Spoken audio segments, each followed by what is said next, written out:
እስኪ በሉ በዚህ ዓለም ሰው ከደረሰበት አድርሺኝ፣ በዚያኛው ዓለም ከልጅሽ ቀኝ አቁሚ። አባ ጊዮርጊስ ከመቤታችን ጋር በምስጢር ያወራል፣ ይመሳጠራል። ለልጅሽ አማልጅኝ ወይ ጸልይልኝ ቅድስቶ ለምኝልን አይደለም፣ እንዲህ ብለሽ ለምኙ ይላል። ሐሳብ ያቀርባል። እኔ አንድ ሁለቱን ልንገራችሁ። በጣም የሚገርመው የአባ ጊዮርጊስንም ትትና ለመቤታችን ያለውን ፍቅርም ለእግዚአብሔር ያለውን ክብርም ያሳያል።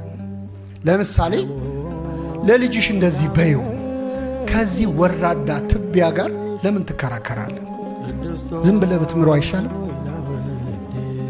ማረው። ለአንተ እንዴት ይህንን ትቢያ አፈር መቅጣት ምን ያደርግልሃል? በይው ለልጅሽ ይላል።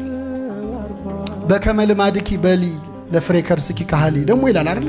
መልክአ ሕማማት ላይ በከመ ልማድኪ በሊ ለፍሬ ከርስኪ ካህሊ ኦ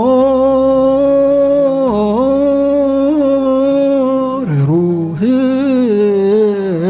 ይተበቃሊ ለማህፀንሽ ፍሬ እንደዚህ በይው። አንተ ሩህሩህ የማትበቀል ወይ ሰዓሊ ስዕሉን ያጠፋል ወይ? ሰዓሊ ምኑን ስዕል አይደለ ወይ?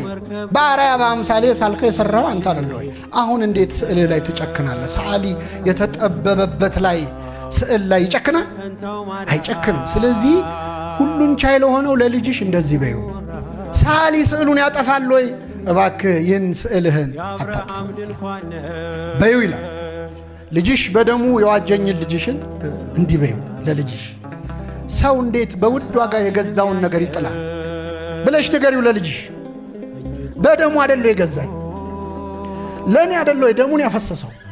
ስለዚህ እንዴት ስጠፋ ዝም ይላል? እባክህ ማረው። እንዴት አትምረውም? በውድ ዋጋ የተገዛ ነገር እንዴት እንደማይጠቅም ነገር ይጣላል በይው ይላል አባ ጊዮርጊስ። በረከቱን ያሳድርብን። ስለዚህ ከመቤታችን ጋር ያለው ቅርበትና ፍቅር ያማክራታል። በስጋዊ ሕይወቱ፣ በመንፈሳዊ ሕይወቱ በዚህ ዓለም ሰው ከደረሰበት አድርሽኝ። እስኪ በሉ በዚህ ዓለም ሰው ከደረሰበት አድርሽኝ፣ በዚያኛው ዓለም ከልጅሽ ቀኝ አቁሚኝ።